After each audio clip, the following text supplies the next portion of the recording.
Hello, and welcome back to the sim. In this one, we're actually going all the way back to Microsoft Flight Sim 2020, and we're jumping in the trusty old TBM 930 for about our 15th attempt at making the throttle move, both the animation and digitally. So what's great is we finally figured out how to do it now that we have access to B events, and we no longer need to use the vJoy, so that thing also goes away. And so what we've done is we've made it so that the prop lever can control, so we can go to low, and then of course if I push it into the detent to press the button, that's going to shut off the feather, which we'll show you how to do a startup after.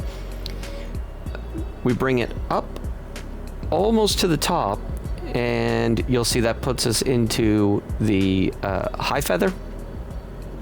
And then when you get all the way up to the very, very top, a very small amount, then it will move over, and now our throttle is going to allow us to perform the throttle. And you can see as well the NG and the torque going up. So we'll just give it a little bit better of a view. And we're using the feature where if we go into the detent, this is going to toggle us into reverse mode so that we have the ability to adjust that reverse thrust, which will be helpful for taxiing and controlling it a little bit more. I do prefer that than just going straight to full reverse, especially in a turboprop, since during taxi it might help to be able to get yourself into that beta range as well. So in SPAD.next, we're going to find the Bravo underneath the joysticks. So we come over here to our Bravo. Of course, there are 3 sections, 9, 10, 11, 12. Those are the reversers that live on the 4 main throttle axis. Button 22, that of course is the elevator trim wheel. That's 22 and 23. And then 24 is the detent. So this is based on the similar way that we showed you how to do this with the Boeing, hence left reverser. So under add event, button pressed. And we chose to add an action and change data value. And then we use the button down here at the bottom to create a new local variable. Though there is still a good chance if you've downloaded one of my snippets, you already have this there. You would be able to just look it up under the local variables. And then if you typed in reverser, it would show up if it's present. So we're doing an increment of 1, limits on, max and min of 0 and 1 with rollover. So that just means it will add 1, so it'll go from 0 to 1, and because it's not allowed to go higher than 1, it will start over on the next press, go back to 0, so it's basically a toggle. I use this because sometimes I go beyond 0 and 1, maybe it's 0 and 2, 0 and 3, whether it's a toggle or a multi-stage, I've always done it the same way. So that we're using because on the throttle itself, we are going to have a condition for either forward thrust or reverse thrust. But first, let's talk about the PropDitioner button. So button 26 is at the bottom of the 3rd axis, which we've set up as the prop. I left the handles on. It could be a dual or it could be a single, and I just use them in the same spot. On the far right-hand side, I don't have mixture.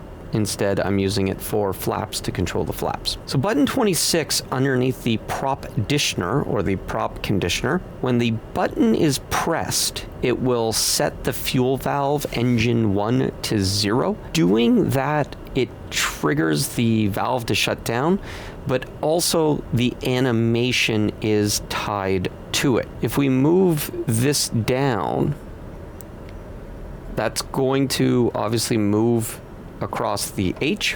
When we look at moving it across the H, right, it moves it to the low space as the bottom of it.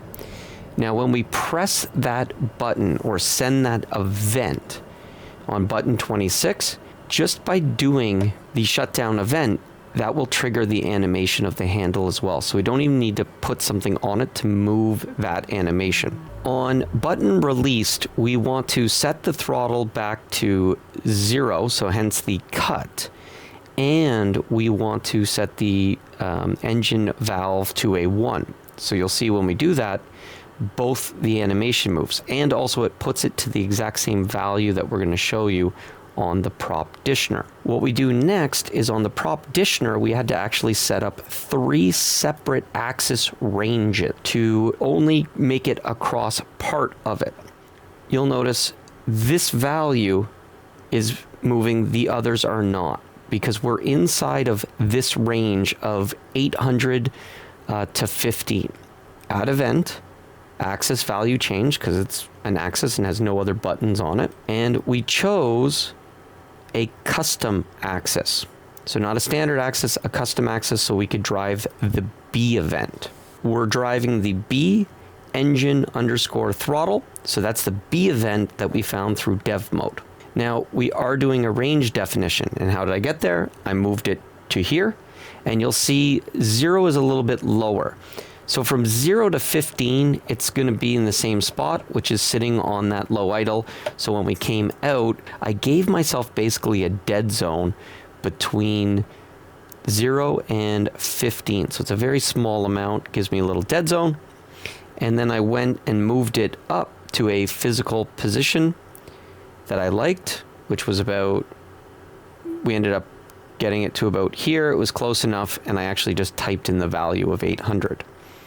Now this was something we needed to do, which is we need to rescale that across a percentage. Now I looked in SPAD.neXt in the data monitor, I was able to see the value of percentage move. What was strange is 1.0 didn't exactly always get it to 100%, it'd get to 99%. So I set it to go from 1.1, and that seemed to work. It also wants to go down to 50. So down here at the bottom is about 50. And so what we did was we told it to go to 0.499, and that seems to get it down closer to 50 exactly. Anything more and it goes too far. So we want to use the axis, and we want to use the rescaled value. So because we're using this value, that was the first range, is the part where we're saying through here to move across the bridge, across and come back. This just relies on changing the B feathering. So the B engine throttle feathering. So the data monitor, we have videos on how to use the data monitor. Suggest you look at it, but it's under the plus key, and then there's a button for undocking. So I popped it out and drag it off onto another screen. So I went to update LVARs, it updated all my LVARs. I went to add data, and I also grabbed these B events, because those are the ones I saw in dev mode. When you move it across the hump, all you're doing is playing with the feathering, and the throttle itself, that value is going to update. So B engine throttle is going to update. So it's funny that it's 50 on the throttle all the way up to 100, goes in this direction on the right hand side, then it crosses over, and idle is around 13% to 100. And then when we go into reverse, as you can see, it goes all the way up to basically almost 0. If you drive it to 0, it'll actually jump over and go all the way over to the other side. We're just going to move that out of the way. We don't need it right now. It's okay that we set this again. So right here at the top, you're going to see that number increasing in value. So it triggers in this small area in between the two, is going to keep it on the right hand side of the H. When it goes up and over, that is because the feathering goes to 0. So we're no longer in feathering mode. This event, again, same thing. We went with add event, axis value changed, add action, and we went with custom axis event. Here we're going to trigger an event with a set value. No axis value, no raw rescale, no invert. The value at the top of the axis now goes to the axis value. So minus 16,384 to 16,384. The range definition we are setting to yes. And then you can see that what I did was I got very close to the top and I gave it a little bit of space and I hit like set, and then I came down a little bit further, and then I hit set there. So I just created a little bit of a range. But what you'll notice is we're only sending this one time. So when we enter this range, it will only send it one time. And if you look over here on the right, you can see that when we exit and then come back in, it will trigger that event. So it only sends it once. We're not spamming the event over and over. No need. We've set it. So that will ensure that whether we're coming up from the bottom, keeps it on the right-hand side. And then when we're coming back, because we're trying to go into feathered, it's going to trigger it as it comes over the other side. At the very, very top, we basically did the same thing. Control C, Control V, right click, you can copy this event, and then you can right click and or you can paste, or you can come here, you can hit paste, or you can hit Control V. A lot of ways to copy and paste. We did the same thing, but obviously we made it all the way to the very, very top. So we went up to the top, we hit set, and then we just came back just a very tiny amount and we set it. I think I probably typed that in because I was close and my OCD hates seeing unround numbers there. So we put that in again one time. Same thing, the throttle feathering, but a set of 0, so it'll push it to the left-hand side of the H throttle. This one was a lot easier. Anything we're doing here actually controls it. However, when you're on the other side, they have this thing coded in a way that requires a lot of effort. So this is why people were having trouble moving it or not moving it and still having power. So we have to do these things in a very specific order. So same thing, we added the event and we used a custom access range from 0 to 1023. So when we move the throttle, the full range of that throttle, because we are doing a range definition, probably could have disabled this, but we won't. But you'll notice we don't have one time because we want it to send the events. We are going to rescale this because this wants a percentage, and percentages are usually registered as 0 to 1, and then it does the decimals on its own in the rescale. And this is where I was saying, if I put it as 1.0 or just 1, it wasn't actually getting to 100%. It get to like 99.99. Tried 1.1, and now it would always get to 100%. So I was like, perfect, we're good. And then as we saw in the data monitor, right around that middle spot is about 13. So 13 is your idle, so I've set 0.13. And again, we're using the access value for B engine throttle. So we clicked on that, and then we searched for engine throttle. We found it under B because we went to events, and we were able to do this. And then we typed in throttle, and you can see that we found B engine throttle. And there's all these events in here, but we were driving the value directly. We grabbed it, we clicked OK, and then we set use access value, turn them both on, doesn't matter, this one overrides that one. That was great, it got it moving. But the moment I moved it, the throttle would jump back across. So then I looked at how they coded it, and it looked like they kept sending something with the feather vent. So I thought, maybe I'll try spamming the throttle feathering as well. I added an action, custom access event. Actually, I might have even just right here hit Control C, Control V, because you can use shortcuts to copy and paste events inside of the event sequencer. I grabbed this guy and I said no range definition. So again, we could go back to the other one and undo the range definition, which let's just do it for the sake of being able to prove that it works. And then here what we did was no range definition, and we just set that the whole time it's going to set the value to 0. So every time we control the throttle, we're also making sure to hold feathering to the left-hand side. Turns out those two events wasn't enough. So even though the animation was staying where we expected it to and was moving up and down, this was not actually increasing the torque of the TBM. We needed a third event. We needed to directly control the throttle. Now, this was something we knew from long ago if we ignored the animation, but we want, of course, the full thing. So now what we did was we added the throttle without reverser. And it's very important that all three of these stay in this order. If I move any of these around, it totally breaks. So if I put feathering before the B engine throttle, it'll jump it over the right-hand side every time. It needs to be moving the animation, ensuring it stays on the left-hand side, and then sending the event value into the sim to control the actual engine. We did a add action and I used the standard axis event of throttle without reverser. Yes, there is a reverser, but the point of this is, since we were going to use the event toggle to flip between it, I want an axis that doesn't do anything with reverser, and then I'm going to toggle and then use a separate reverser axis.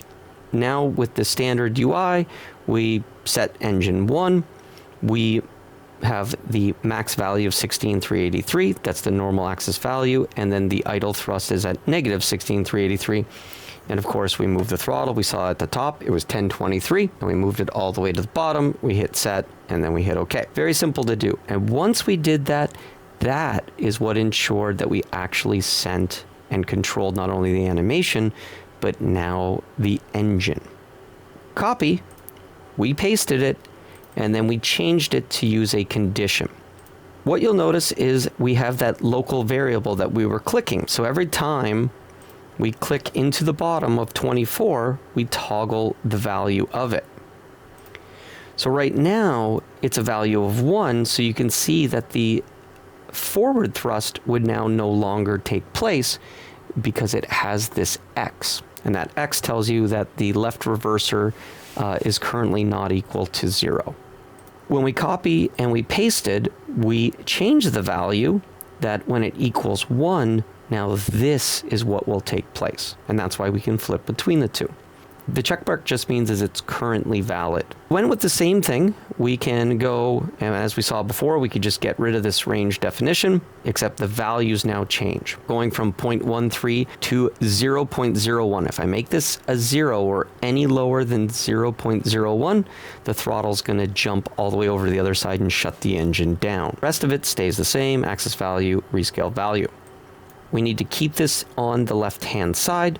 The whole time we're moving it, we're sending a value of 0, range definition set to no, rescale set to no, and these turned off, we had to type in 0.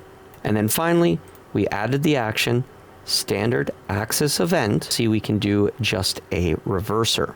Engine 1, and then it's a target value of 0 to negative 250. The default is minus 4096. A lot of planes use that as the standard value. But some planes don't. So here I had to play with this until I found what it was.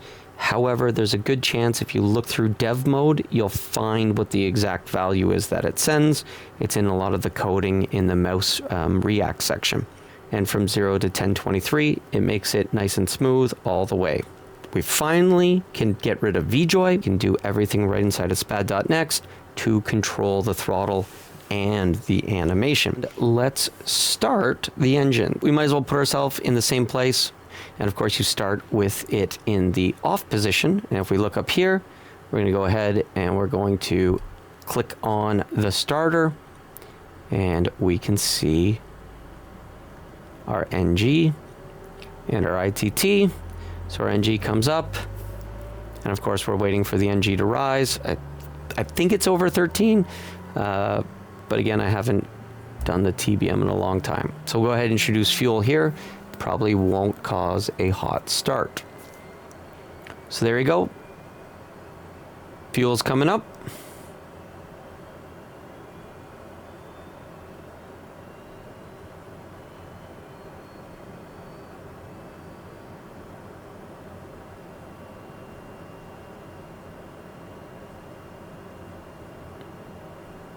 And then we can also go ahead, go into high feather, and then like we said, we can push it over the top, and now we have our throttle. So we'll take off our parking brake. We can see ourselves moving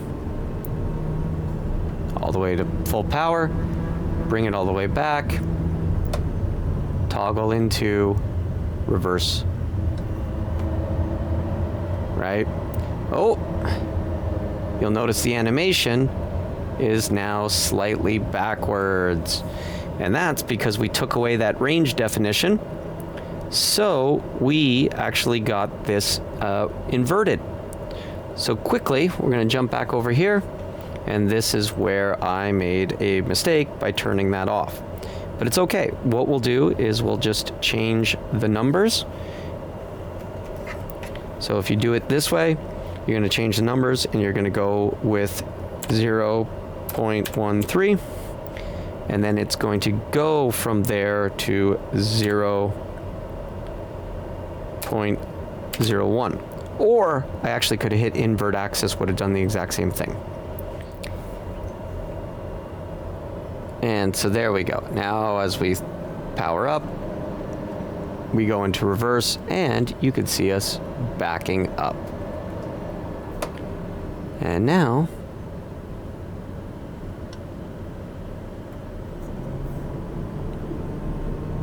once it turns over, the blades spin around, off we go.